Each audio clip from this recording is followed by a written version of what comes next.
Just loading all these shells.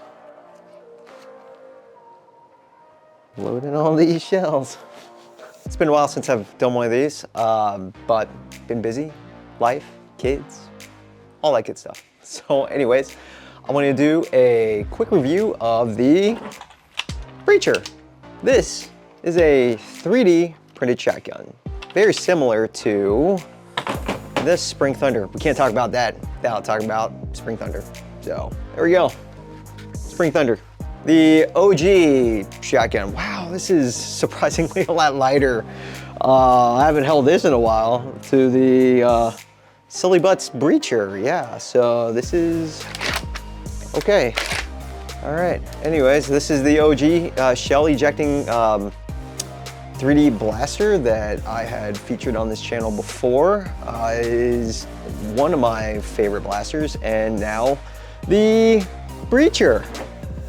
The Breacher, wow, heavy, is now the new king in my opinion. So this is a lot sturdier. I love it, but let's start off with what is this? So this is again a 3D printed Nerf blaster. Entirely made out of PLA in this instance. It is a lot thicker than the Spring Thunder. It feels a lot better. It feels a lot more solid in the hands, the Breacher.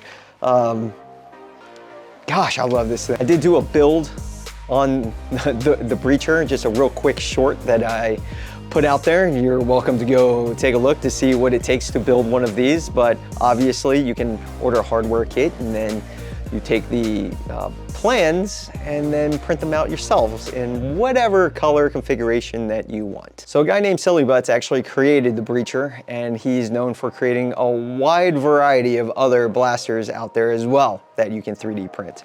They take these Sillybutts shells, or silly shells. They're a bit thicker than the Spring Thunder shell. So this is a Spring Thunder shell, just a size comparison there. Okay, yep. So this is a Mega, right there. Okay, it says Mega right there.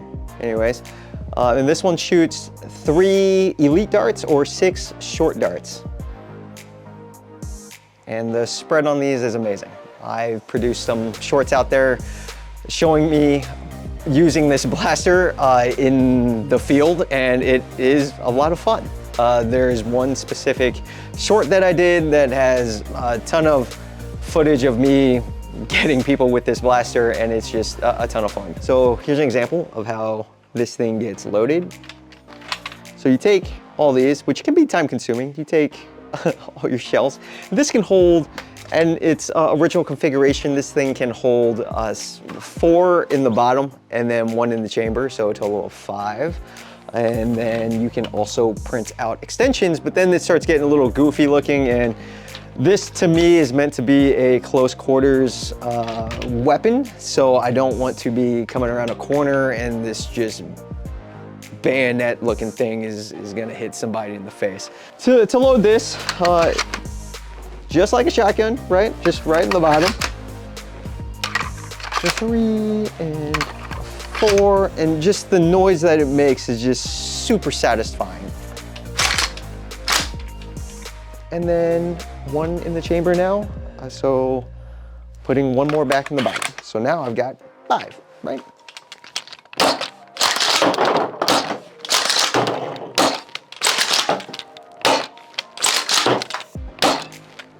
Oh my God, it is so much fun. Loading it in, right? And close-up shot of it going in, right there, right? Okay. And then forward, just like that. And right. Amazing. God, it feels so good.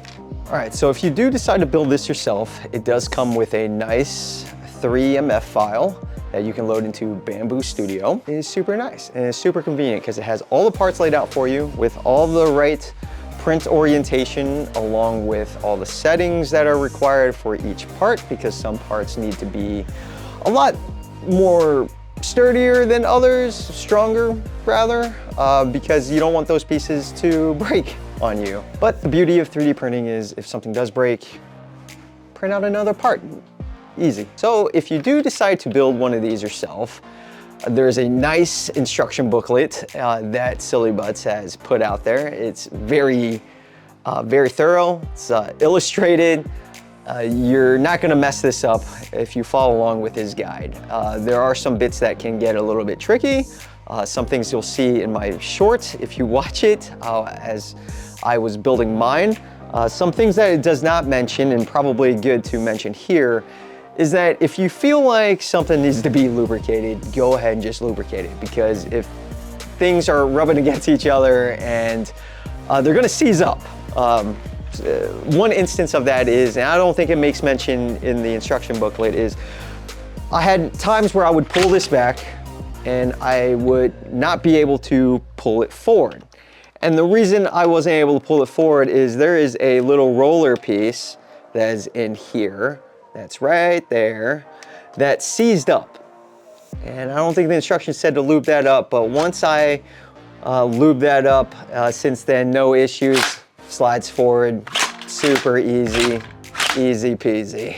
It does come with a variety of different grips here. I opted to do the one with the Picatinny because I'm sweaty and gripping that thing with my sweaty hands was not fun. It was just loosey-goosey.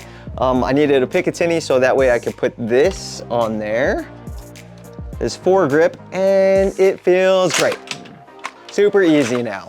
No more slippity-dippity. Quick movie magic, got this bandolier on now. If you are going to use a shotgun with shells, obviously you don't have any magazines, so bandolier, that is something that I highly recommend that you use. This one can hold, I believe, 26 shells or something like that.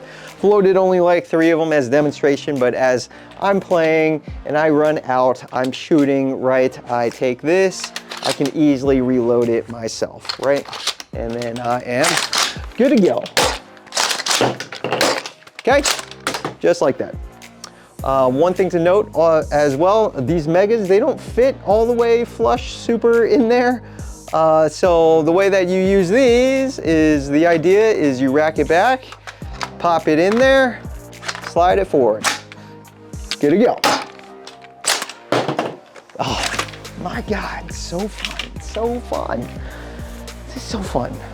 So why do I prefer this over the OG Spring Thunder? Spring Thunder was great, don't get me wrong. I used it plenty of time back in its heyday, but now I'm using the Breacher. Breacher, one of the reasons is these shells are super sturdy. They're thick. Look how thick that bad boy is, okay? They got some weight to it. If you take a look at the Spring Thunder shell, these things are thin. I've actually had these go onto the ground and crack. And I've had to reprint a lot of them. These, I haven't had to reprint any of them at all because of how durable they are. And God, look at that print. That is so good. I mean, just look at it. This is super durable. It even looks durable. This thing, I have no problems with this falling a couple stories and it'd be okay.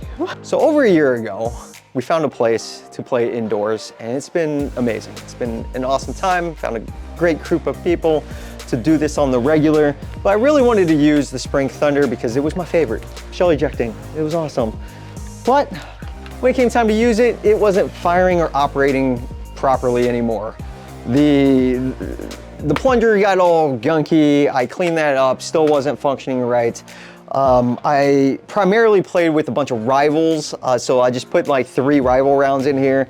But the problem with rivals, God, the problem with rivals, if you don't know, over time, especially the ones that are third party, they absorb moisture and they just expand on you. So what happened was there was a super tight fit in these, and that did not work right with this, like at all. So I had to put this basically back on my wall. And it just kind of sat there as a showpiece now. I don't really use it at all. But then when this came out, oh my God, I love this. Oh my God, I love all of these things. I love it so much. When this came out, I had to build one immediately, and my love for shells came back, and taking a look at Silly Shells' other offerings, I built 2 more things that take Silly Shells, because that is just a great ecosystem to buy into. The shells are super durable. It can shoot a variety of different ammo types. The amount of weapons that you can create with them now, different blasters that you can create with them now are fabulous. Probably do some videos on those as well. I've built a stagecoach.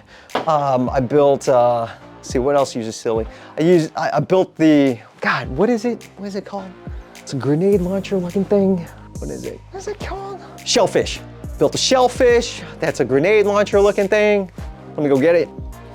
All right. Kind of loaded it up. Shellfish. Look at that thing. All right, let me, oh.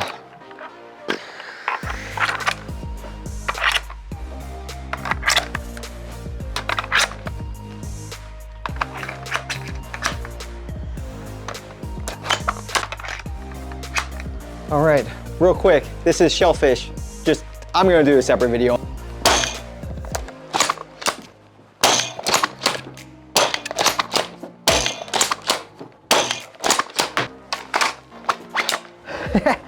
Hey buddy, probably me making a bunch of noise. Stagecoach, look at this thing. This thing is beast, it is huge. Also takes these Silly Shells. So I want to make mention that Sillybutts did not create this one or the shellfish. Other people did. They just like to use the shells that are already out there. So load it, right?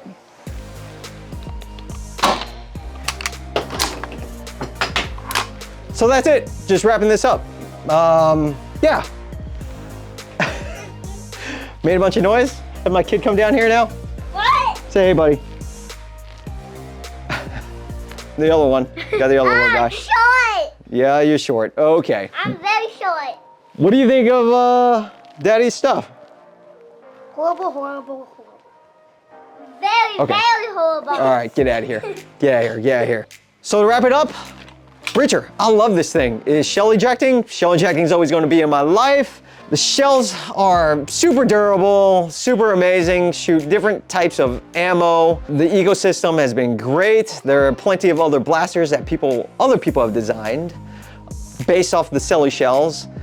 So you have a huge variety of different blasters that actually take these shells, and it is great. It's great to see, because everything that I've printed that takes these is amazing. So if you decide to build one of these yourself, you're gonna have an amazing time. Thanks for watching.